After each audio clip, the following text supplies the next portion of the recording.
xiisada u dhaxaysa fanaaniinta kala Sharma Boy iyo Ilka Caasa Qays ayaa cirka isku shareertay kadib markii Sharma Boy uu soo saaray hees uu ku karbaashayo Ilka Caasa Qays taasi oo ereyada ku jira qaarkood si toos ah la aaminsan yahay in lagu durayo Ilka Caasa Qays waxaana ay dadku wax iska weydiinayaan dagaalkooda iyo sababaha uu ku yimid iyadoo oo markaasi aynu ognahay in goorsii horeysay sidan oo kale fanaaniintan heese kala duwan oo xiliyo kala duwan ay soo saareen qaarkood la sheegay in ay iyaga isku weerarayeen isla markaana ay iskula beegsanayeen dhanka social media hasaatee Ilka Caasa Qays ayaana ka hadlin heesta la sheegay in aad loogu dhaliilayo laguna aflagaadenayo ee uu soo qaaday alfanaan Sharma Boy ereyada heestaasi ku jira oo qaarkood tilmaamayo calaamado si toos ah loola xiriirinayo alfanaan Ilka Caasa Qays ayaa noqotay mid social media aad u qabsatay dad badan ka careysiisay gaar ahaan taageerayaasha labada dhinac gaar ahaan taageerayaasha Ilka Caasa Qays qaarkood oo aad u dhaliilayo fanaankan sidoo kalena ku tilmaamayo inuu yahay fanaan aad looga horeeyo dhanka fanka marka la eego khibrad ahaan iyo way aragnimada looga sareeyo maadaama aynu ognahay in Ilka Caasa Qays tan iyo sanadii 2005 in uu ka mid ah fanaaniinta kuwooda ugu cadcad bilaabana waxa loo yaqaano raabka dhanka Soomaaliga marka laga hadlayo inkastoo ay jireen heese raab ah oo xiliyadaasi luuqadaha kale ee janiibta markaasi afka qalaad ku soo bixi jiray hasaatee Ilka Caasa Qays loo aqoonsaday inuu yahay fanaan iyadoo aan fanaaniin raabistayaal ah oo fanka Soomaaliyeed ku jira aanu jirin in xilligaasi iyada ah oo isagu bilaabay sidoo kalena uu darajo aad u sareeyay kaga jiray fanka Soomaaliyeed haddaba waxaana dadka intooda badan ay aad markaasi u hadalhayaan dagaalkan la sheegayo inuu ka dhex qarxay fanaaniintan Ilka Caasa Qays iyo sidoo kale alfanaan Sharma Boy waxaad moodaa in dagaalkooda uu yahay mid imika meel xasaasi ah gaaray sida aad la wada socotaan Ilka Caasa Qays horey waxa uu ahaa boqorka raabka waxaana uu isu tilmaami jiray inuu ahaa fanaan ay fanaaniin badan aad markaasi marka la eego dhanka firfircoonida iyo sidoo kale heesaha uu tirin jiray ereyada heesihiisa ku jiray iyo qaab faneedkiisa inuu aad uga downaa gobollo badan oo Soomaalida ay ku dhaqantaa caalamkana uu isagu booqasho ku tagay bandhigyo faneedyo kala duwan oo ku soo qabanaya waayadan dambe bulshada Soomaaliyeed ayaa aad ula daba dhacday aadna markaasi inta badan taageero ugu muujiyay alfanaan Sharma Boy kaasi oo noqday fanaankii ugu horeeyay oo wadanka dibadiisa markaasi aada showyo kala duwan oo ku qabta gudaha Mareykanka gobolka Minnesota wadankaasi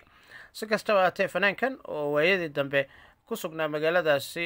Minneapolis iyo qaybo ka mid ah gobolka Minnesota ayaa waxa uu isagu muujinaya kartida faneed iyo awoodda uu leeyahay waana fanaan marka la eego fanaaniinta kale isbuuciiba ama bishiiba soo saaray heese aad u tiro badan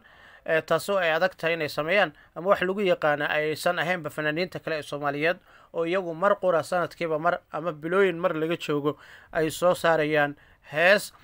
haddaba fanaankan oo siyaabahaasi ku kasbaday taageerayaal aad u badan dhalinyaro badan oo shacbiyad u muujiyay taageerana ugu muujiyay fankiisa aad ula dhacay haba u badnaatay jiilka dambe oo ayadan dambe aad u xiiseeyo fankiisa gaar ahaan heesihiisa oo ay ku jiraan ereyo kala duwan oo qaab fani ah oo qaarkood hadal caadi ah dadka qaar ay u malayaan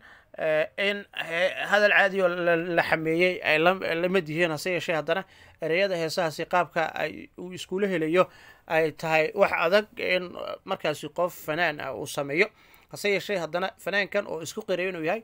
fanaan boosaskii kala baxay fanaaniintii ka horreeyay sidoo kalena aad ugu soo dhalaalay fankiisa sidoo kalena guul weyn ka gaaray muddo aad u kooban sanadii 2019 dabiiqadeeda ay ahayd markii uu fanka soo gelayay muddo 2 sano gudahood ayuu sheegay inuu shacbiyad iyo taageerayaal aad u badan oo kasbaday sidoo kalena uu aad u gilgilay qaarado badan oo duniyadan ka tirsan oo caalamkana xitaa aad looga soo dalbaday loona fududeeyay in fiisa gaar ah Mareykanka uu ku soo gaaro si uu uga qayb galo bandhigyo halkaasi ka dhacaya maalmihii xorriyadda 26 June ilaa 1 bisha Luulyo oo aynu ka soo gudubnay si kastaba ahaatee haddaba dagaalkooda ayay dadku qaar siyaabo kala duwan u hadalhayaan iyadoo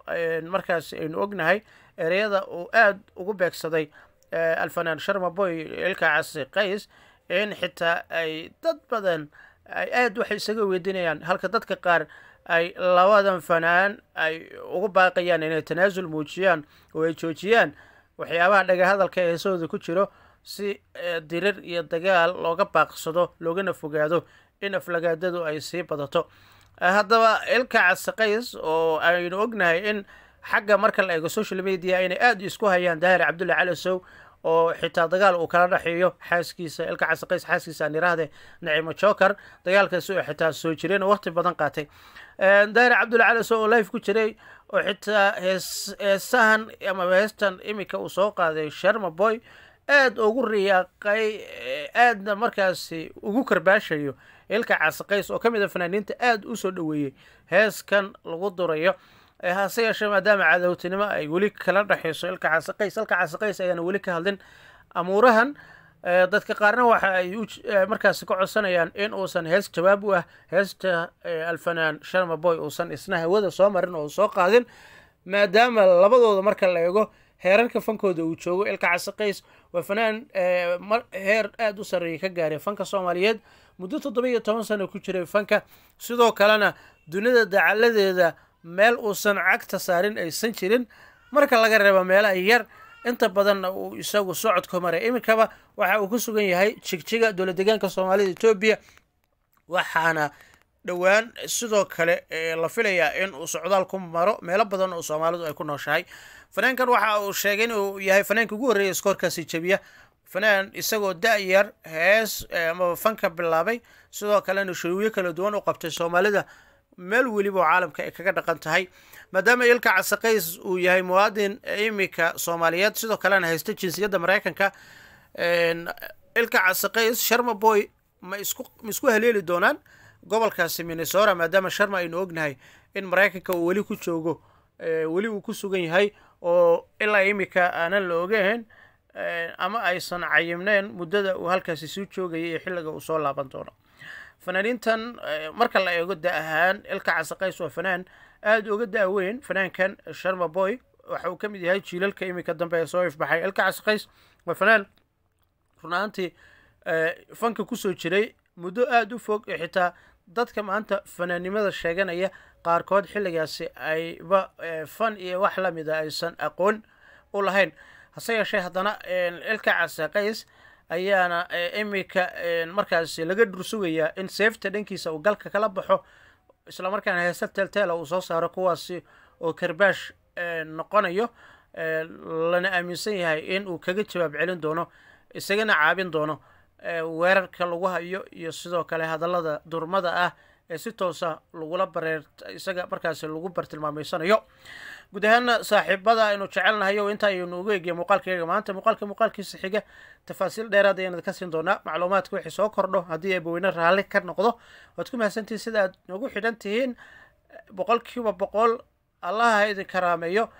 sharafi ciise ay noo tahay in halkan aanu ku wada xidhnaano aan iraahday. sidoo kale waxaan rajaynaynaa in aynu gaari doono heer aad u sareeyo. sidoo kale waxaanu idinka codsanaynaa muddada aad soo booqanaysaan channelkeena in sidoo kale waqti yar oo waqtiyadiina ka mid ah aad ku bixisaan in subscribe-ta noo saartaan meesha yar ee cas ama guduudan, in aad taabataan gambaleelka furataan si muuqaalada dambe aysan kuu seegin. waad mahadsantihiin.